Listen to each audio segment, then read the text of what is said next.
I don't want no drama, I don't want no hate. I'm just trying to make sure all my people straight.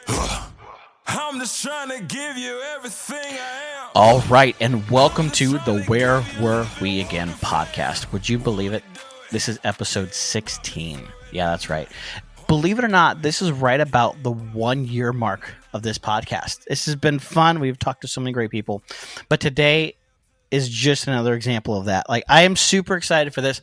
We have been talking about doing this since I had the idea for doing a podcast. So I am bringing on, brand new to being a solo artist, but not brand new to the music scene by any stretch of the imagination. I've got Nesdam. Hey, man, I am so excited for you to be here. We've known each other for quite a few years, and we've done so many cool things in music and stuff. So I'm glad that you finally got to be on this podcast, and we've got so many good things to talk about. But hey, thanks for coming on, dude. Absolutely, man. You know, not only have we talked about doing this for a while, I wanted to wait for the right time for Nesdam, to do it. Sure. But also, dude, you did my first ever interview, ever, ever, before anybody even knew who I even was, before I even knew who I was.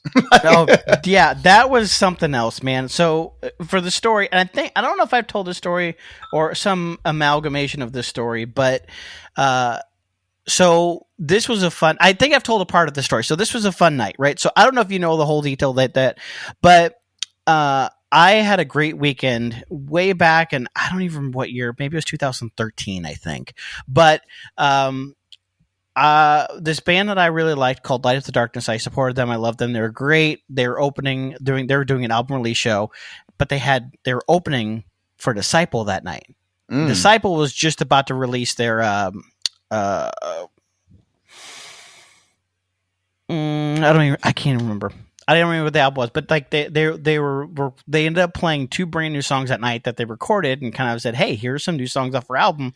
They were doing Dead Militia and Radical, I believe. Oh, so rad. It was the first time they had ever played them live, and it was the first time recording them, and it was a great weekend, right?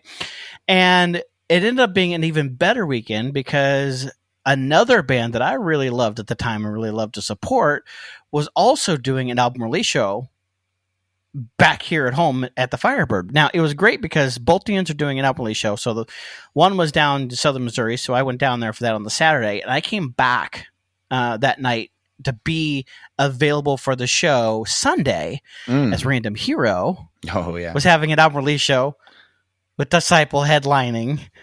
And so that was just a fun weekend back to back, seeing a bunch of bands that I really love and getting to do that. And I'm like, you know what? I got an opportunity. Let me do some interviews. So I end up hooking up. I am doing an interview with Kevin, and I am doing an interview with you guys, Random Hero. Now, it was funny because St. Louis has got this weird curfew thing, and the venue is being a little bit weird and strict about it, where I said, "Hey, no, show's over. You guys are loaded out. You're done. Get out." So here I am standing outside my Trailblazer outside this venue. I turn on my headlights. We get this camera rolling, and we just say, "Let's do it." Oh, yeah. And we're standing outside this venue by the headlights of my car doing an interview. Okay, fine. I believe that's how we did mine. Yeah. It was weird, but it was cool. So, it worked, man. It was also the first night I ever saw Disciple too, actually. I've never seen him perform until that night. And man, I was blown away, obviously. And it was cool. It was the first night we ever met him as Random Hero and stuff. We ended up touring with him a ton in that band. Oh, yeah. But yeah, it was the first, that was a major night. You know, it was kind of an unexpected. I remember it kind of came up on tour and it ended up working. And so we're all of a sudden we're loading in, and that became like kind of a pinnacle night, as far as history. I mean, so when you talk about pinnacle nights, I just some fun, and we'll talk more about some of this, how this has evolved and really kind of got to you where you are. But, pinnacle nights, right? Random Hero, I booked you guys out for a show a couple years later. So this was a fun story too. So both shows are put on by Chris Emmanuel, right? He was like running the show, kind of booking the tour a little bit. And he's like, you know what? Let me bring you guys in. You guys were doing this tour with, it was supposed to be 9 Lashes. It was supposed to be 9 Lashes. Oh, gosh. Yeah. I just lost a lot of height here. Let me go back up. Office chair. Hold on. That was live. Okay. No, we're good. Yeah. No, right. But so you were supposed to be 9 Lashes, but ended up being Viridia, Random Hero, and Ilya. And it was quite funny. This is just how my life always tended to be around those years. But I was literally driving down to my honeymoon Oh, wow. And Chris calls me and says, "Hey, how's it going?" I'm like, "Oh, it's fine. I'm on my way down to my honeymoon." He's like, "Oh, okay. Well, I got this tour, and I want to see if you'd want to bring them in. I do like a drive, a road stop because it's in between dates, and we want to maybe pick up some gas money or something." I'm like, "Sure. When is it? 3 weeks." Hold on, let me make a call. Next thing you know, I end up booking a show with you guys on my honeymoon, and I'm like, okay. So as soon as I get back from my honeymoon, I kind of hit the ground running to get the show together. So that was you were the promoter of that whole show too? Yeah. I did not know that till this day. Oh my gosh. So yes, you had everything to do with that, not only the interview. Yeah. Dude, how cool. So, what a good turnout.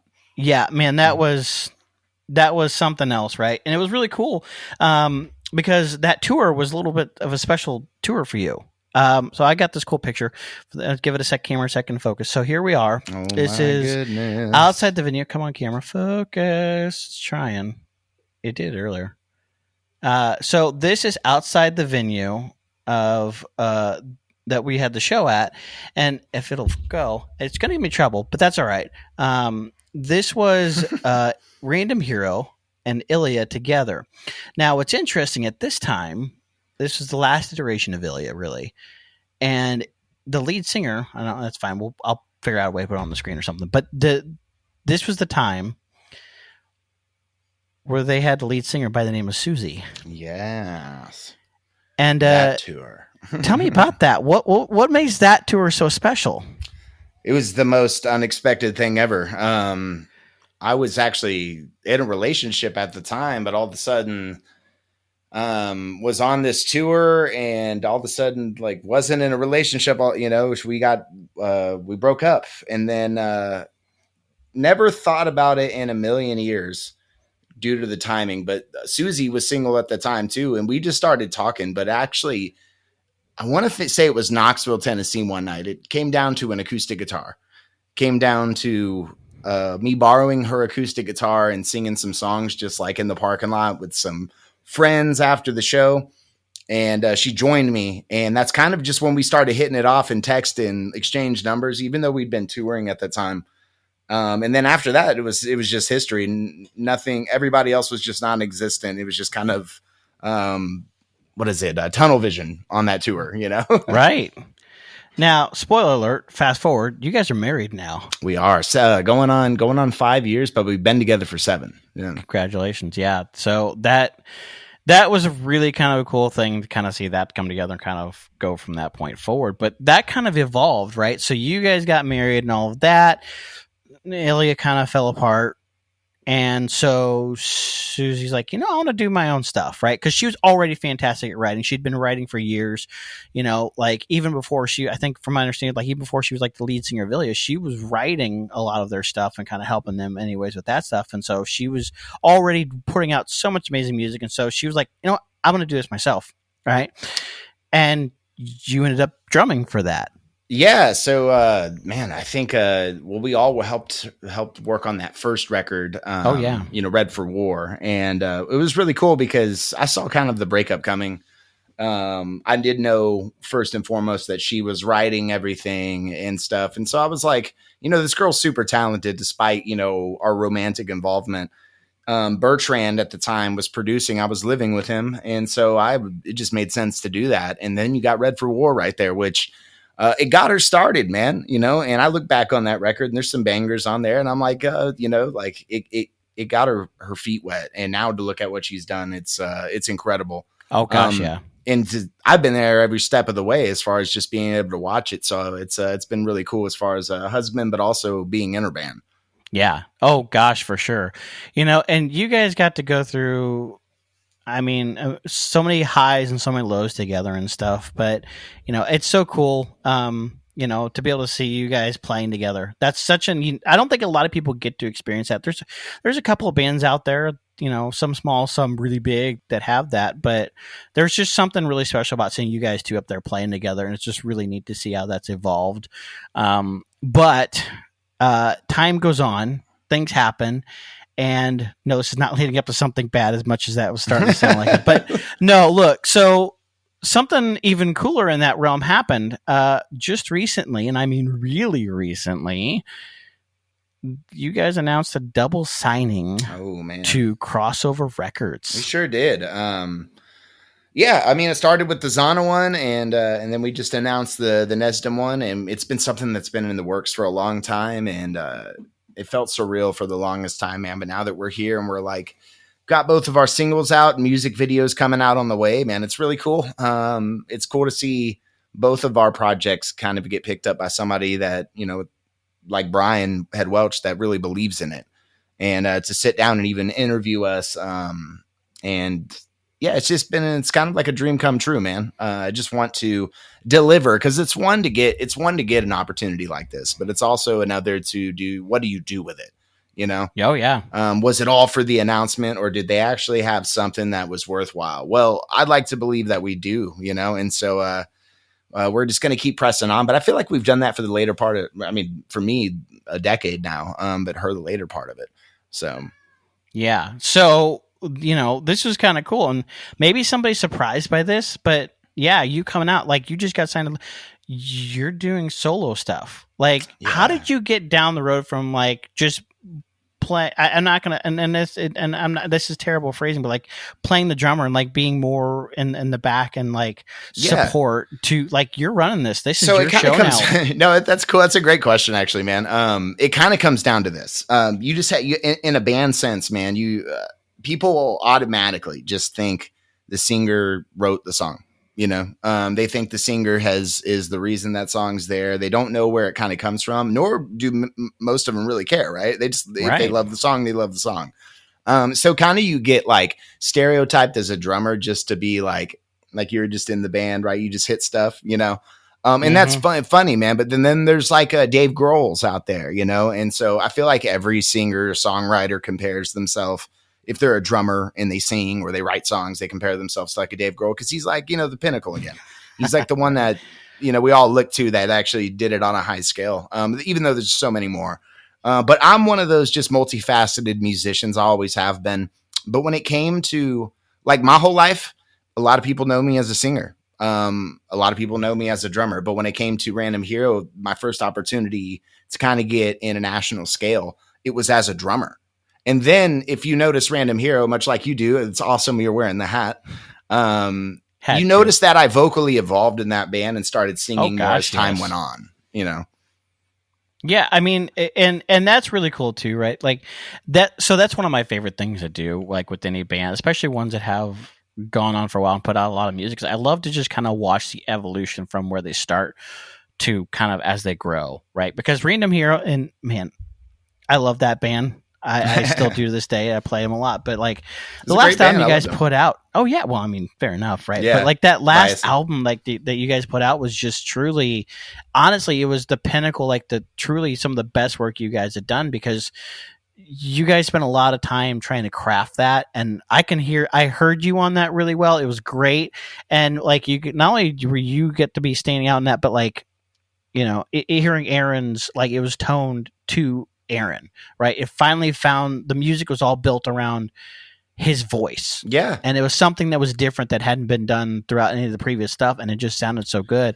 And I heard something interesting too. So I'm excited to see what this looks like for you, right? Because one, The Hill just came out. Yeah. Literally like just came out. And guys, if you hadn't figured out by now, these episodes are always pre-recorded and usually a couple weeks early. So just have that fact. But like, you guys just released The Hill last week, and it was fantastic, right? And one of the things I thought was kind of interesting is like, you know, describing like it's like I heard this description of it as like it's like refreshed new metal. Yeah, I saw somebody describe it that way. I believe it might have been Mary Nickel or somebody described it like that. Man, I love Mary. Cool little take on that. You know, I was like, I like that. It does have bits and pieces, man, and I think me being just like, I guess, you know, widespread as far as even just instruments or being on drums. I play guitar. It goes like that with genres too. So I think it's not that I go all like this all over the record, but you will see little bits and pieces of little, you know, genre, as much as like a new metal taste here or like a pop punk thing here. Or I'm just, the one thing that I love the most about the Nesdam record is I never anticipated for it to do this. never anticipated. Obviously, no one ever anticipates Brian Head Welch to call and sign you. Right. It was not, no, I did not go into the booth thinking that was going to happen right in this record. So I'm really happy to know that it got founded on a record that I wrote specifically just to be liberating, to do what I wanted to do. So all of these songs, even though I wrote them with who I wrote them with, they're exactly the way I would want to do them 100 times over. And I'm really happy that the team supported me in that, and that their ideas made it even better, basically. And so it's really cool, like, to know that for me, that's a full circle moment, as being like a songwriter that's always been categorized as a drummer, full circle. Oh yeah, and look, I mean, I've watched you since the day you joined Random Hero, right? Because like that tour with the Firebird was really your first real outing with Random Hero way back in 2013 or whatever that was at this point. But like, I've watched it, and I know, like, I've seen you. I know have got very diverse talents, things, especially over the years, right? Like I've seen you doing different things with Zana and things like that. Like, I know your hand, and like, you're good at producing, you're good at like, just writing, and your vocals were actually really great. And most people didn't know it, right? Like I kind of hear you on like the Random Hero, but like, it was still like you weren't out there. Like I could tell, right? Especially like, with this last Zana album, like, it was cool to actually hear you as a feature, because that kind of gave us a taste of what was to come, right? Yeah, but, first ever feature, dude. That was cool. But it's exciting to kind of see some of this come out, because I think you've got a lot of great things to show and to give, and I want to receive that. I want to see what cool things that you've got from store. Because honestly, I think you've been writing this album for a while, right? Like, it's been like 2 or 3 years, hasn't it? Yeah, like, this you've been is on this like for a bit. It's kind of just been my brainchild, and kind of kept it personal for a long time. And then put out Crawl one night, and then I saw the reception on that, and I got it remastered and reattacked on the new record. So I can't wait for y'all to hear it again. Beautiful. It's done the way it should have been in the beginning. But I had this piece of music, and I was sitting on it. I think I was just feeling low one night, man. I was like, didn't want to wait, maybe got impatient, just put it out, saw the reception, and was like, that was the minute I made the decision to go full length. And I've done Nesdam completely out of my own pocket, completely, until now, not label supported, not anything except just Patrick doing it. And if Patrick didn't wake up and do it, it would have never got done, And so I just went out and did it with my wife and an awesome producer named Corey Brunneman that believed in me when I felt like no one else did on that level. I really did. It was just like during a weird time in COVID, like during COVID and stuff. And just, everyone was kind of keeping to themselves and stuff. And he was willing to pick up a project. And I think we used my stimulus check, bro. Like, love it. Me, I had like a podcast at the time, and I was just like, well, I'm not going to let them pay my bills, but they can pay for my record. I think I said something like that. I don't know. It was being me. And, but anyway, I used that stimulus check, and I think that's what got Crawl done. And then now we're here, and it's just crazy to think about it. I'm really thankful and happy that, one, I've done something that I've stuck to. I think if we just do anything like that, there's a part of, like, I don't know, accomplishment that we as humans, we love. And I love that about it more than anything. Yeah, no, for sure. And to be able to, I think sometimes, like, to be able to put your art out is just an amazing thing as it sits, right? Because I think, you two especially, like, your guys' art is always so amazing to hear, because it's always so personal, and it's life experience, right? For both of you guys, and I love to hear that, because I was talking with Trevor about this last week because with Heal the Hurt, right? Like, their whole thing is like, it came out of the fact that he was dealing with a lot of stuff going on in his life, and he struggled to just live, and so he put this out because he wanted to use that music as an outlet to try to relieve some of that. That makes the most powerful music, man. I'll tell you, that's exactly it. Yeah, right? It really does, man. And it's weird that like, we as artists go, we put ourselves, or we don't put ourselves through it, but we write about, we reopen the wounds. Basically, we kind of let everyone know what happened. We sing about it in a way, and it's basically in an attempt for others to understand what we went through and to get over it. Cause it's kind of like a punching bag, man, kind of got to get it out. And, being like a song like Manipulator, especially what it was about. Oh, it was awesome to sing, like, and get it out. And now those things don't really hurt me as much anymore, cause I'll just go listen to that song. It's almost like a weapon against it. Yeah, no, for real, and I mean, that's come up quite a bit in the last couple episodes, right? Because I mean, I was talking with Convictions about it too. It's the same thing. It's like, we were talking about how just like that heavy music is an opportunity to it's almost therapy in a way for the listener and for you guys. Like, as you're writing that, it's your therapy. As you said, like, you're opening up that wound, but it's like, now you're going to beat it to death. And like, look, you don't control me.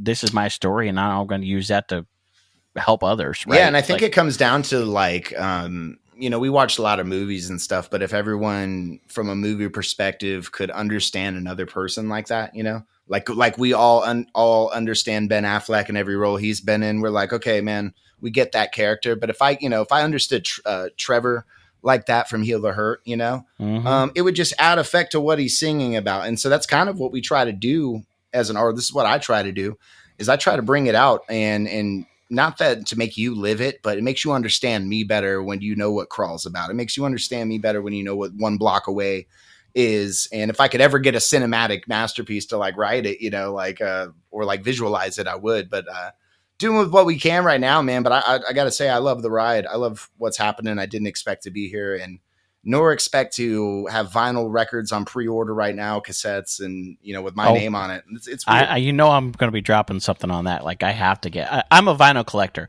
Yeah, me too. Actually, yeah. It's funny because this is just my nature. But like 2 years ago, I had 10. Now I have over 200 because that's just how that kind of works, right? It's like, but now partly my grandfather had so he called me. He says, I posted pictures of the few I had. And he's like, oh, you collect vinyls? So I got some ones I'm just going to throw away if you want to come look at it. And I'm like, okay, all right, maybe. Like, I don't know what I'm going to get myself into, right? So I go over there, check these out, and he's just got these blue like Rubbermaid tub sitting on his kitchen table. So take a look on them. Whatever you don't take, I'm just going to throw away. Rush 2112 just sitting in there. Hold on. Check this out. So I get this tub up here, and I'm like, I walk up like, okay, flip. 1965 or 67 Beatles Abbey Road. Oh, okay. Wow. Just in the red tub. Michael Jackson. Thriller. What a red tub. Wow. Yeah. And I mean, this thing was just full of these stuff like this, right? And I'm like, there was a few like, okay, there's Mozart Concerto in B minor, just some like odd and then ones that are still cool, but like, okay, they're, whatever, kind of what I expected. But majority of these tubs, like, I'm like, what is going on here?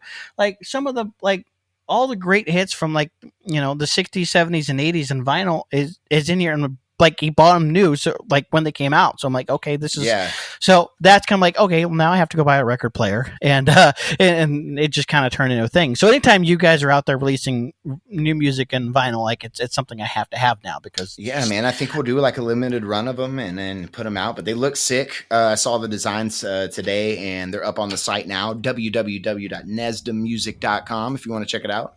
Oh gosh, yes. But yeah, man, they're awesome. I'm just excited for everything that's going on. I'm just going to enjoy this ride. I spent so much time in my life as a drummer. Everyone's competing as bands out there and stuff. Everyone. It's so hard. I get it. It's a tough road and stuff. But when I guess a wave comes your way, just ride it, man, and enjoy it. Because at some point you don't drum anymore. At some point the thing stops. There's people that I've toured with for years that are back to work or living just a normal life and stuff. So I'm just blessed to keep going. I don't take it for granted, and just want to do a good job with it, but also want to keep putting out killer music, man. Also stuff that I enjoy that doesn't get old to me either. I'm definitely the hardest critic on myself. And if there's there's a couple songs that I'll never mention that I've written in my life that are out there, and they just scar me when they come by. But I could say on this Nesdam one, it's not, man, because it's everything I ever wanted to do on a record, and I want to do it again and keep going. I want to have, and maybe you can hear this now, but I do want to have at least 3 Nesdam records before I ever called it quits with the project or ever did anything. That is kind of my vision as it sits right now. And if you know anything about me getting to finally releasing a record, that might take 10 years. So, that's exciting to hear, but here's the thing. Right. Like you talk about it, like it's a tough market out there. A lot of people competing in the space, but here's the reality, right? So this is 2 episodes in a row we've talked to, I would say, new artists, getting ready to release their full music, right? And here's the thing. As you're listening to these episodes and you're listening to the music that's being released out of these, you have a responsibility as a listener to go support that, right? Well, he just said, like, great, I'd love to do 3 more, or a total of 3, right? At least. Well, guess what? You guys have to go and support what's happening now to see that vision reality is, because I know what good things you can do, and I'm really excited to hear the rest of it.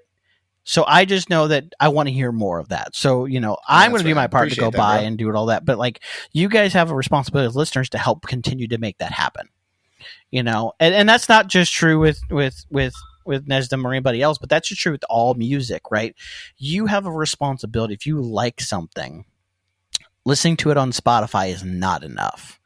Do that, because the reality in this world is you have to listen on Spotify to get the streaming numbers up, to get on special playlists and help them get more traction that way. But you still have a responsibility to go buy the vinyl, the CD, go to the shows, buy the shirts, or even the free stuff is still really important. We talk about this a lot, but the reality is liking, sharing the posts, commenting, just those things alone are hugely helpful to make guys like Nesdam successful, because they can't do it on their own. Like, they can put something out and say, here's my art, here is everything I am, here's who I am, and they just leave it there and say, take it with you what you will. But yeah, we have a responsibility to take that. I think that's kind of the beauty of it too, is like, as much as we want people to like feel like that, man, like, hey man, if you support it, like, please do this, please do that. It really means so much, like when they actually do it, or like when it's actually done, because that everyone's time is valuable these days. There's so many good bands, man, these days. Oh my gosh, yeah. Like you just mentioned one, Heal the Hurt, that just came out.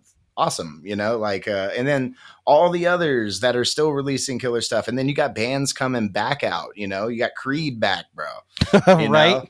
You got Linkin Park that's saying chapter 2 here with a female singer and stuff, and so it's like there's such good content. So I don't take it lightly whenever anybody pre-orders a record or streams it or likes it, man. But your support means the world. But yeah, he's right.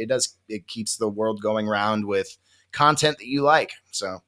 Yeah, I mean, and that's the truth of it, right? Like, look, most people think that like these guys on the road are they're doing great. Like, these record labels paying for everything, and they don't have to worry about paying for this music or like life. No, that's not the case at all. Record labels are great and record deals are great, but that's not what it is. The one complaint I think I have on Nesdam right now is like, it took so long to get to this road, but it was worth it, and but no one else paid for it but me, and so it was like to get to this, and so now we're here, and so it's just kind of like, it's more like skin in the game, but it's also like I did this kind of just on my own, and it's cool that it's got to this point, but it's also, it takes a lot to get there, and a lot of sacrifice and time included. I don't think that'll be the case on the next one. I don't think it'll be as strenuous, because a lot of things are different now. So. Yeah. Oh yeah. But here's the thing, even still right now, you go on a tour, you're driving your own bus, it's like, that's just the nature of being a band. Right. And man, that's such the fun part about it. Like, there's nothing better. Like, if you're in a band, dude, going on tour with your friends, or like, if they're in the band, like, dude, there's nothing better than that. Stopping at that beat-ups after the show and talking about it. Right. I love driving through the middle of nowhere, Texas, and then finding that one saving grace that's called Buc-ee's. I mean, it's like, it's just so much fun. Yeah. I we were talking about this, like, I would love to go on a tour someday. Not like just, I'm like, I just want to do one. Just go out with somebody, hang out with for, I'll be a stagehand or stuff, whatever, and just experience that for once.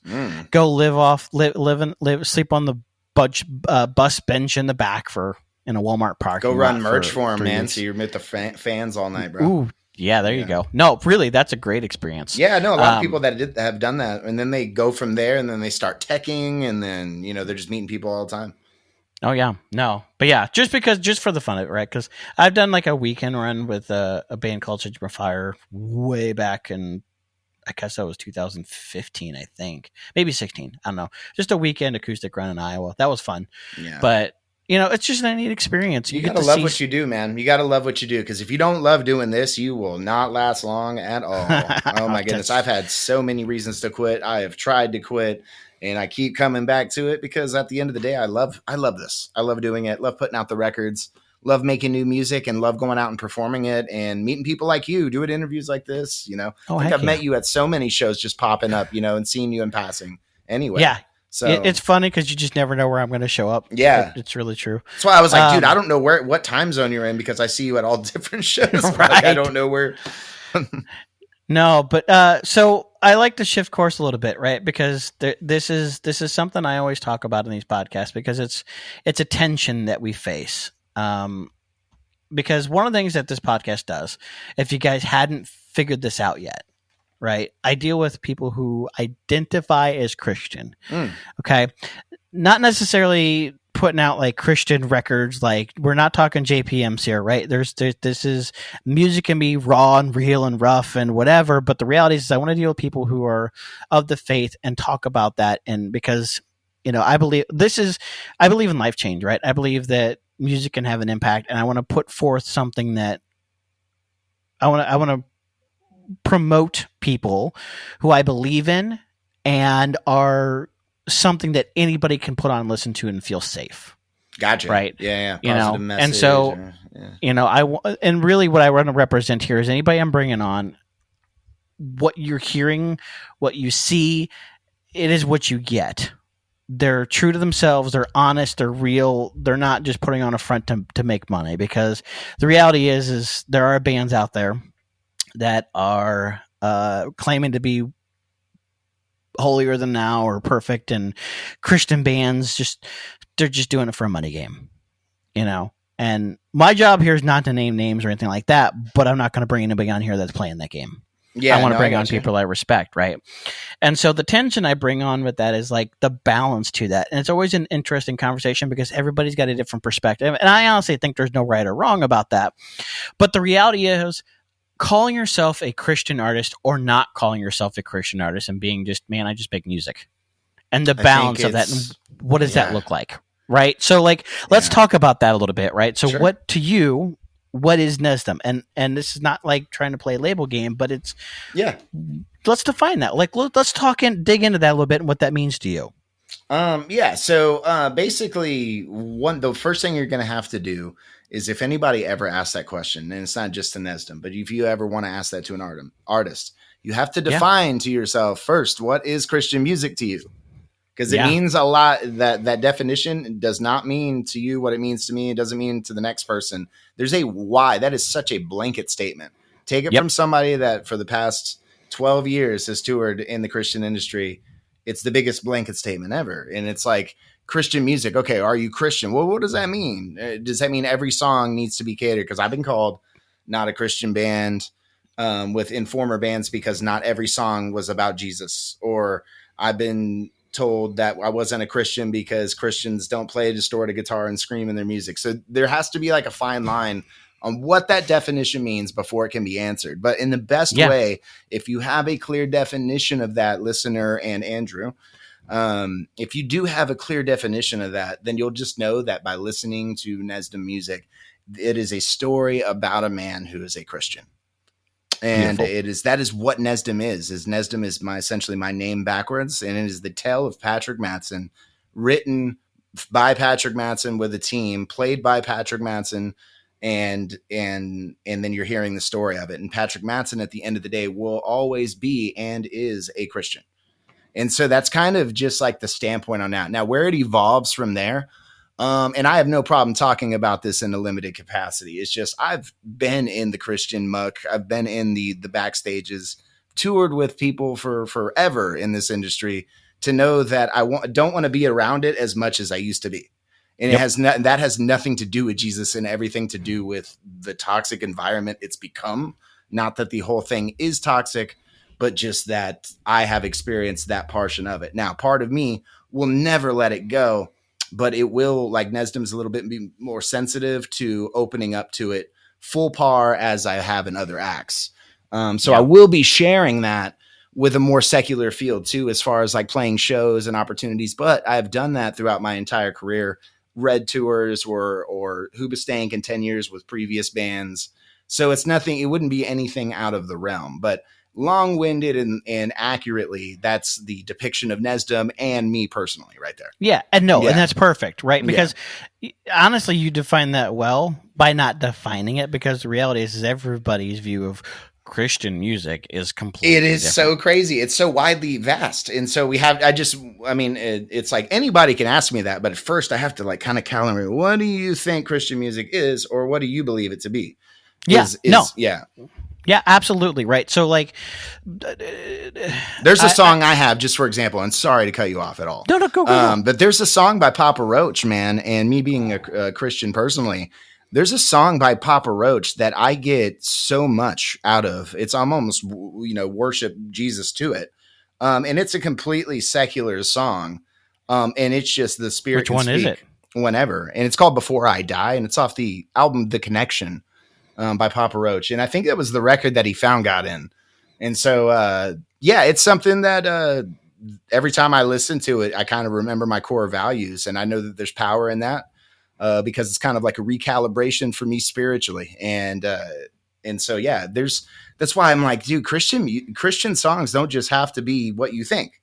It doesn't have to be the Chris Tomlin, Good Father, every song for it to be qualified. That would just be subjective from a human perspective. Yeah. Now, I'm going to say this. At this point in my life, Christian music is defined very, very differently. And when I say that, in my brain, I'm using it in a completely different term than pretty much everybody else will. And that's okay, because most people say Christian music is exactly what you just described. It's what you're going to hear on your K-Loves or whatever, your big contemporary Christian radio. I can't even listen to most of that. There's a couple of reasons. One, I don't trust half of the artists on there. Not saying they're bad people, but there are some out there. Pause for silence.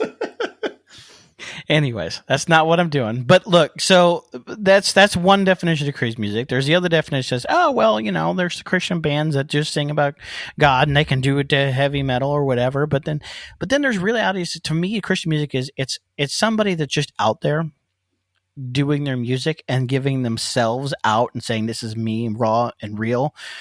But it's me doing this because I believe in the God that is like given himself and everything in him and created me and chosen to give me an opportunity to be saved. Right. Yeah. And I'm doing this music that may not be Christian because I'm screaming, or that guitar is really fast and really loud or distorted. The minute I hear stuff like that, I'm just like, okay, my entire artistry is based off of that primal perspective right there, because there's distortion in it. My entire spirituality goes out the door. That's wild. And it's like, so that's precisely what I mean by like, I don't immediately want to subject Nesdam to those environments right off the get-go, being that most of these songs are being about a guy that's a byproduct of being scarred from them, Yeah, no, and honestly, this is what I want to support. Okay, and for those listening to this podcast episode right now, this is what this podcast is about. Yes, it's about having cool conversations with people and stuff, but this is what I want to support. I don't just talk to musicians and things, but when I'm talking to people involved in music, whether they're promoters or whatever, this is what I'm trying to promote. Because what you're doing is you're going out into those places where it can be dark, but you're bringing this, like, hey, look, dude, like, I've been there. I know you. Like, you're bringing hope to other artists you're touring with. You're bringing hope to the places you're playing in. And it doesn't have to be, it shouldn't be in a church or whatever. You can do that, right? I'm sure you're going to go out and play, I'm sure look, Angie, don't hate me. No, look, understand this, right? Like, you're going to probably go play Kingdom Come Festival, but that's not always your target audience, right? And I love Kingdom Come to death, but like, that's, that's Christians edifying Christians, and that is absolutely necessary. But you're going to get these amazing opportunities to go play in bars. Yeah, and so that's kind of like a great segue to go to like kind of what Nesdam's vision is as far as the public eye. It's obviously to like release music and more content, but to where we want to play, man, Nesdam was kind of always the outlet. It was looked at initially as just, my passion side project. I want it to open new doors. I want it to explore new terrains. I've done the Kingdom Come Fests. I've done the Life Fest. I've done everything you can possibly think in the Christian industry for the past 12 years. And I'm just ready for something new and in new horizons. And it's not that I'm like bored with it. It's just, I have more to offer than just the same old revolving door. As far as Nesdam, Nesdam, no, for sure. And it's just because and that's how the project was calibrated and it's like, when it was being made from scratch. And I feel like if we continue that process as a band, it'll be honored, and like the true vision will be, seeked out at that point. And that's really what I'm in it for. I have like this vision just for Nesdam, like as far as like a completion with it. It's kind of like much like a My Chemical Romance thing where they wanted to put out just like these last records, but like it's always just kind of been that since the start. And how far we get in it, is yet to be determined. But chapter 1 is off to a great start, and I'm just stoked to be like set sail on the ship. So. Yeah, no, for sure. And this is what I'm excited for, right? Is you're going to get out there and go do those things, and this is again, like you're not necessarily going to have to be out there preaching, right? Because that's not for everybody. Your job is to lay out your music and play it and let people experience that and hear the message through that. Yeah, and I was in a band that did, I've done the preaching tour. I mean, I've been in bands that have done the preaching, and Zana, if we're feeling led some nights, we'll do it. Like that. And if I'm feeling led, at a Nesdam thing, I might, because at the end of the day, it's it's me with a mic, just right. feeling like I do, and I'm a Christian guy at the end, but I just never wanted to put that tag on Nesdam right now, just because I got plans to do with it, and they were never kind of like, I've never been one to repeat what I've already done. It's always been do new things, do new stuff, and I don't care if it's the weirdest stuff with Nesdam. It was always kind of designed to be that way with the band and different. And and that's kind of what makes it nervous, but exciting still too. There's a lot of that behind Nesdam. Yeah, no, for sure. And look, this is the key. This is the point. You are exactly what we built this podcast to support, right? Because this is, I've said this before, but this is what I view as my ministry, right? Yeah. I've always been a behind the scenes support person, right? I've always done interviews. I used to run the Christian Music Source. That's what my interviews always used to be through, right? I remember. It was meant to support good bands that needed support. I'll make, look, there are so many great bands out there that don't get the attention they deserve, and I'm going to do that. Yeah.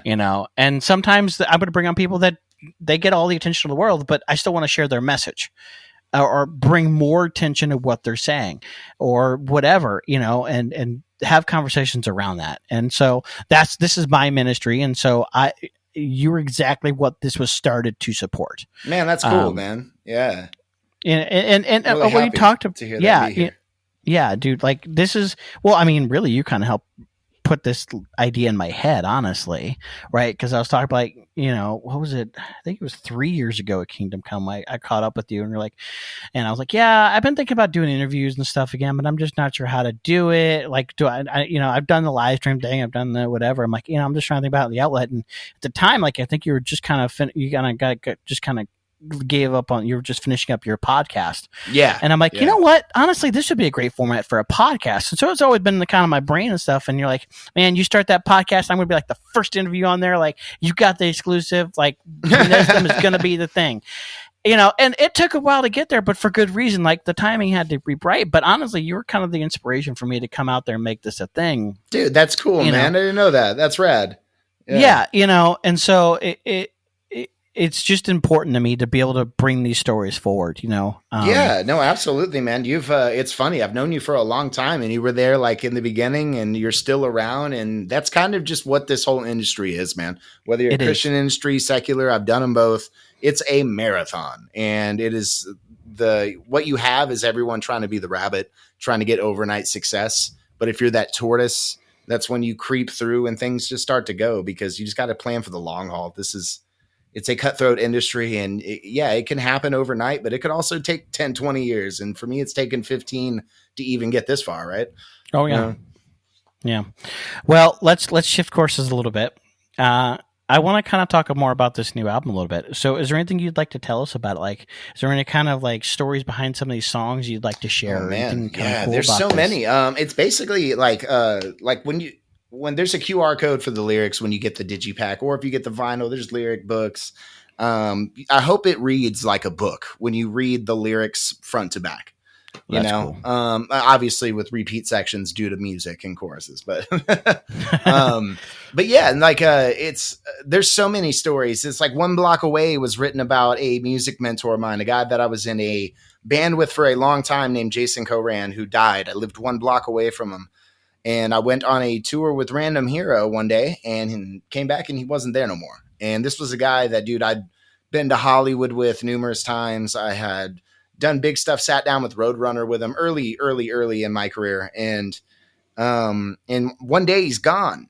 I mean, you come back from a tour, he's there. One day you come back from that same tour and he's not no more. And as a young musician or just somebody that's in their early 20s in life, like death hits your front door that quick or just like that impacts you, it kind of messes you up.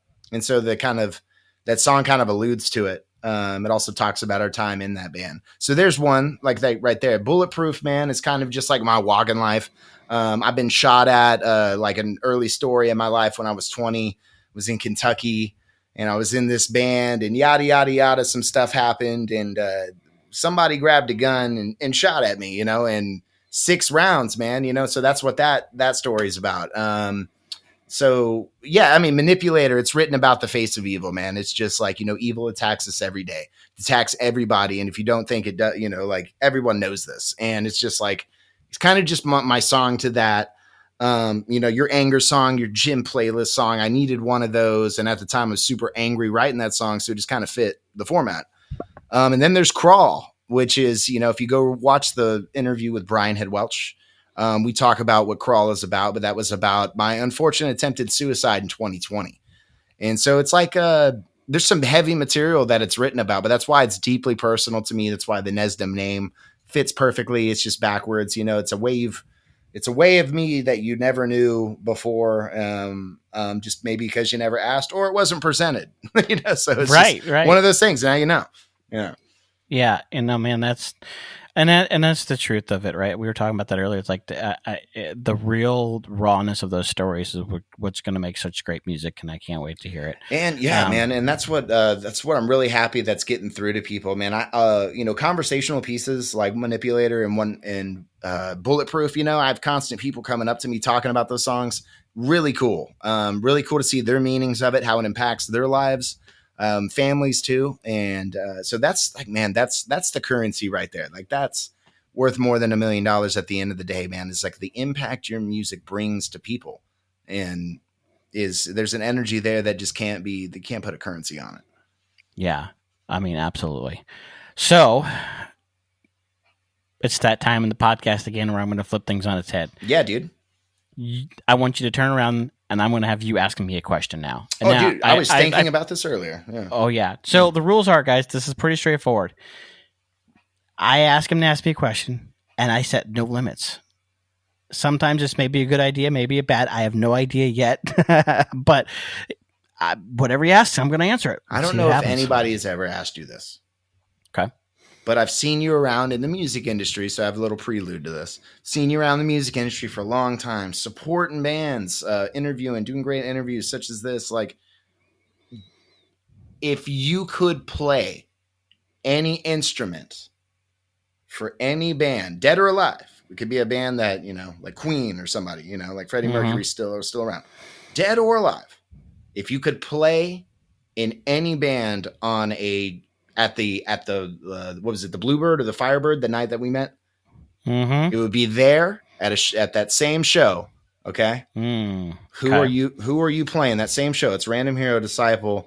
And now it's Andrew and the, oh my gosh. Who? Believe it or not. That would be random. No. You're good. So look, this is not kissing up, nothing crazy like this, but honestly, it's really true because I think it'd be the most fun, especially just watching the stage interaction between this artist and the musicians. Like, it's just a fun thing to see.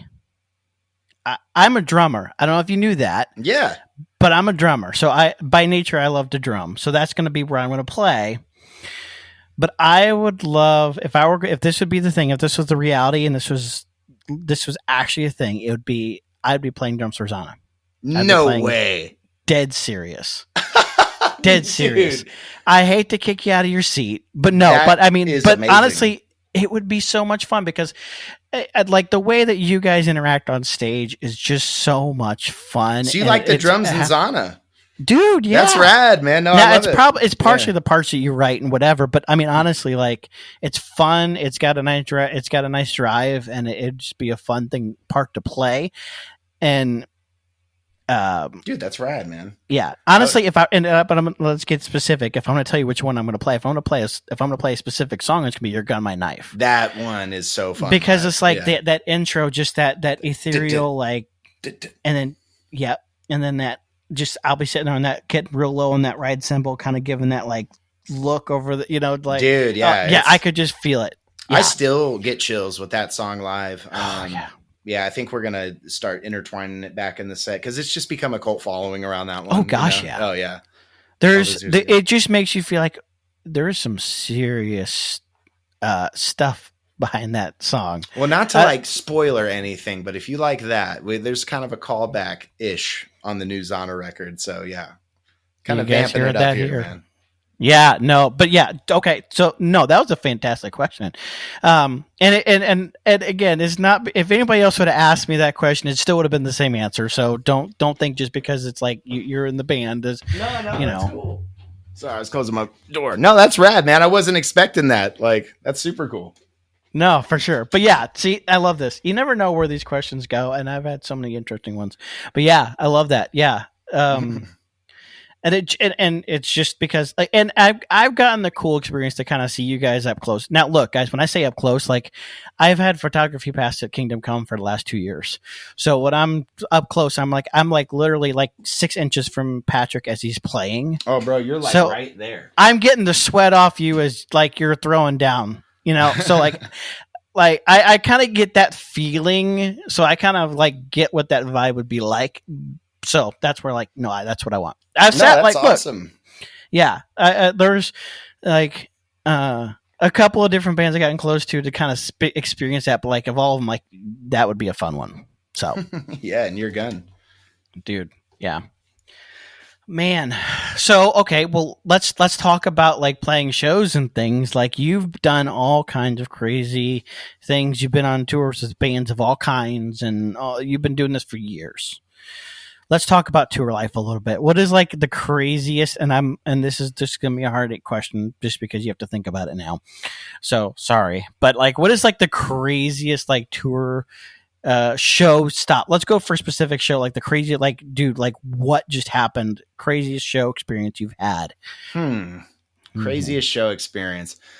Man, there was like some Red tours that were crazy. It was kind of crazy getting out of. There was like one in North Carolina. We've just had a lot of funny ones, man. We've had just some crazy off day experiences. The craziest thing that's ever happened, like on a tour was like there was this time like at Sheetz. Sheetz is like this East Coast gas station. If y'all don't know, it's amazing. You'll hear that come up in other episodes because everybody loves Sheetz. Tour artists like one-stop shop basically. And man, there was this guy starting a big old fuss. He like walked up to us, put a bunch of money in our hand. He was like, "You're gonna buy me a bunch of Black and Milds because like my ID is like but it's like expired. They won't let me do it." I don't know this guy, man. It's like, bro, it's like, gosh, it had to be like 8 a.m. We're just waking up a bunch of artists. Anyway, it gets pretty hazy, and anyway, I just go up to the dude and I'm just like, what is your problem? Like, why are you so mad at us, basically? And I diffused the situation. We ended up getting him a Black and Mild, but I do just remember, like, in the instance on tour, you can, at the drop of a dime, it can go from like the best night of your life to just all of a sudden now you're just like at a standoff in a foreign area that you've never been in, you know, in the matter of hours. Cause it seemed like a twilight zone for me. I just went to sleep that night, just woke up and we're in here. So there's like things like that. We've blown a lot of tires and been in sketchy situations, you know? Yeah. And then maybe not so appropriate ones to talk on that we've seen, things that you witness on tour that you can't get out of your mind. You know, but yeah, you know, tour's not for the weak, man. I feel like we're just a bunch of modern age pirates out on our ship, you know, and some do good, some do bad with their music and what they're out there to do. But that's just what we are, man. So I have respect for everyone that's still doing it this day. And being like a lifer like me that's done it for more than 10 years and continues to do it. It's not easy, but it gets easier as you go, or you just figure it out better as you go. But with time comes like, you know, better things. Like you just got to keep going, man. At the end of the day, not quitting is the best currency, and that's where the riches come, is from not quitting. No. Yeah, for sure. Yeah. I love it. Yeah, I've heard some crazy tour stories and stuff. So like, it's cool and it's interesting. Like, tour is a wild, wild world. There's the highs, the lows, and everything in between, right? Because you've done everything from sleeping in Walmart parking lots in the back of the van yep. to like getting flown dates and getting to sleep in some nice hotels. To you don't know what you're going to get, and the crazy part is it could be the same tour. I've had McDonald's for catering, and I've had silver platter. It's just, dude, that's tour right there, you know. But like, you know, things vary. You can play for 700 people the night before and be playing for 70 the night after. You know, it's it happens all the time. You know. Yeah, we make the. I used to make this joke, but I almost can't make it anymore because things have changed. But it's like, it was always the joke of like, if you're out on tour, don't eat the gas station sushi. However, when you get things like Sheetz and Buc-ee's and Quick Trip with the Q, like the Oklahoma and Missouri Quick Trip, or the Quick Trip up north, like you're going to get these gas stations. They're actually pretty legit in their they're offerings. Changing the name, man. I'm telling you. I mean, like, yeah, things are different. Like, look, if you're Quick Trip with a Q, right? You know what I'm talking about? That big red Q, like out there in like Missouri, Oklahoma, Georgia, all that. The hot dog, man, the steamed bun, like, if you know, you know, right? Like Buc-ee's is just on another planet, so I'm not going to dig into that mess. Like, it's that's just Walmart at this point. Like you name it, they've got it, and it's the best of the best. Anyways, if IKEA had gas, I mean, really. Yeah. All right, so let's talk about this for a second, because I ask this once in a while because it's always so interesting to hear the different answers, especially from somebody that's literally been everywhere at this point. If you're going to go out on a tour and you're going out on the road, you're going to pretty much hit just about every corner. Like, if you're going to stop somewhere, like, I need to eat this, what is it, that one place you're always like, I have to stop here? Oh, man. Okay. That's open field. Like, I've heard everything from a sushi down in New York City to Buc-ee's to like some fast food like joint, like whatever. Like, it's open season here. What's the story? Man, you know, I'm not like the biggest foodie. Like, yes, I will go out. I love, you know, a good dinner like anybody, but like, oh yeah, I've never been one to like target like places like that. You know, I've been in plenty of bands with people like that and got to share their fun with them. But if there is a place I'm going to stop, dude, this is no surprise and shock to a lot of people that know me, but this is Chili's, man. If you've ever heard of Chili's, it is the most underrated restaurant to me. It's not like I'm going to go out of my way to go there, but if there's one and there's nothing else, bro, it's always Chili's, you know. Look, you know, they got variety and they do the variety well. Yeah, I dig the place. Plus, I'm a sports guy too, you know, and they'll have that up in there, and it's just a cool vibe. My whole band likes it too, so we're cool. You know. Yeah. Like, okay. I dig it. Yeah. I dig it. Yeah. No, I'm interested. Like, okay, you said sports guy. Look, this is a first for me this year, but I just joined a fantasy football league this year, and I've never watched so much football in my entire life. Let me tell you what. But anyways, no, but yeah, okay. So that's always interesting because everybody's like, there's always an answer, and it's always interesting to see the answer. And I'll give you mine, and I've said it before, but it's the truth, right? If you've been up through like some of the northern rural areas, and some more northern, but like kind of more northern out to the west a little bit. So when I say that, like Iowa, Nebraska, South Dakota, Wyoming, it's Taco John's. Oh, bro. Yeah. I know all about Taco John's. That place rules. I mean, I would hope so, because you've been everywhere at this point. That's you true. should. Yeah.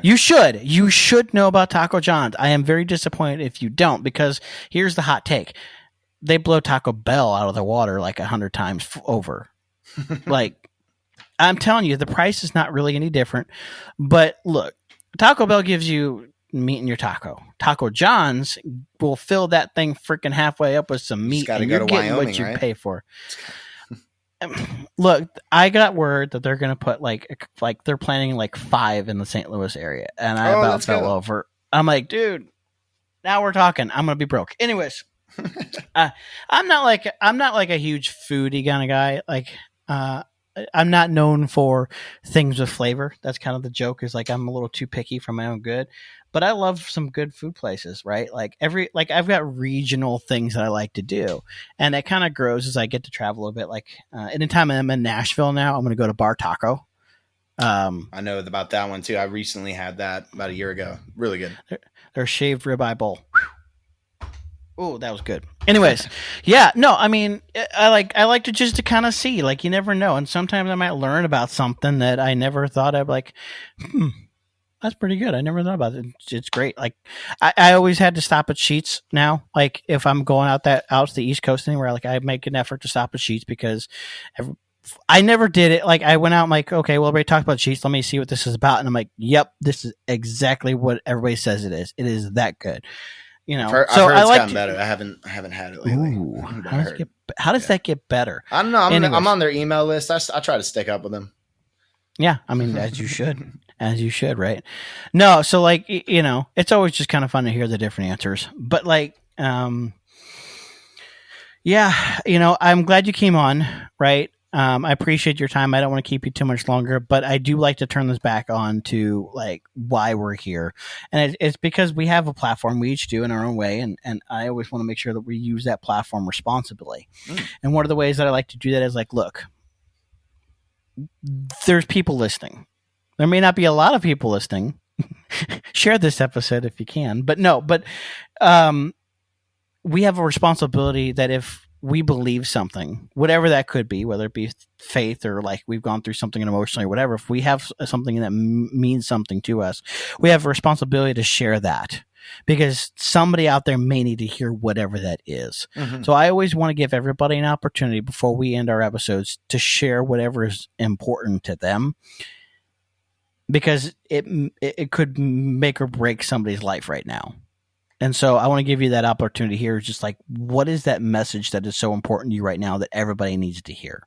I think it's that we as humans, we take ourselves a little too seriously sometimes. It's nice. I think the most important thing to have as a modern day Western civilization American human being is to have a sense of self-reflection and to realize what we're bringing to the table and what we're not, to society, to our everyday relationships, to friendships. And it's basically, you have a story to tell and you don't want to be the villain in it. And so basically make the decision whether you want to be good or bad, because that decision will be made at the end of the day. And it will be made whether you like it or not, because of choices that have led up. And so basically, man, like, I just want to tell everyone, like, you have a story to tell out there, and don't be the villain in it. This life needs good people in it, as many as can be, especially in these times of division where we need unity more than ever. This message has been preached like a tale as old as time, but it is more important than ever. So like, if there's one message I can stress, you have a story to tell. Don't be the villain in it. Yeah, I love that. That being said, as we always finish these episodes out, I want to make sure that we get one more chance to hear this. We've talked about it already. First and foremost, you're Nesdam. Yeah, dude. Welcome to the music scene, my man. I'm so excited for this. Where do we find everything Nesdam, right? You're in the middle of pre-orders. Yes, how do we do it? You can find literally everything. Anything you want to know, Nesdam, who I am, what I'm about, my interview with Brian Head Welch, streaming new songs, where to find the new songs, everything you need under one umbrella, www.nesdammusic.com for everything. You can pre-order. We just got some new bundles up. Vinyl, cassettes, And yeah, digipacks for the new record. I mean, bundles galore, posters, shirts. Yeah, man, just go check it out. Stream through. And then there's a bio on me if you want to get to know me, and then more interview material, one with Brian Head Welch again. And so, yeah. No, I absolutely love it. Yes. So do that, right? We talked about how that is so very important. But here's the thing. I think there's more, right? Because like, dude, I'm looking at you right now, and maybe someday it'll come back.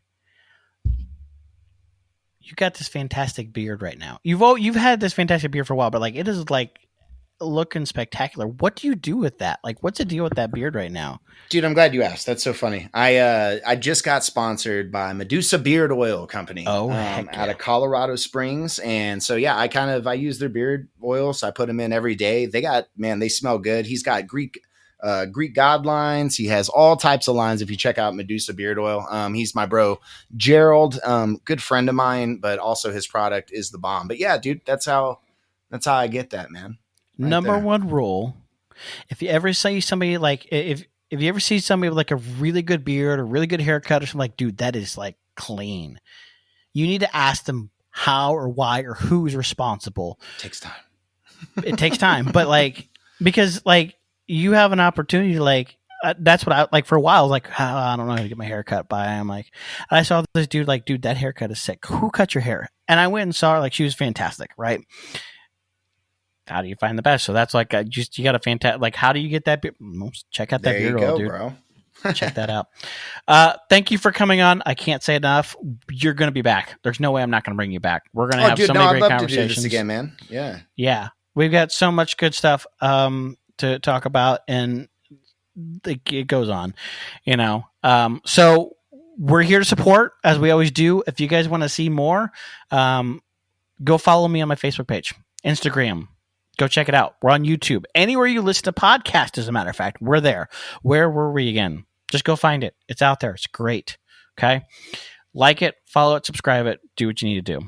Here's the thing. I've got some amazing people I work with, and one of those great, amazing people has let me use their music for this theme song for this episode, for this podcast, and that is the Mac. He let me use the song Won't He Do It, because it was just a perfect theme song, because it reminds us sometimes as we're having these conversations about life, and you know what? God's there, and he does some really cool things, and sometimes just like, absolutely, yeah, won't he do it? Watch him do it. So thank you, the Mac, for letting me use your song. Thank you, Nesdam, for coming on. As that music comes up, have a great night, guys. And we'll catch you on the next one. Thank you, everybody. See ya. Hail to the glory. Hail to the glory. Won't it do it? Yeah, it brought me through it. Nah. Won't it do it?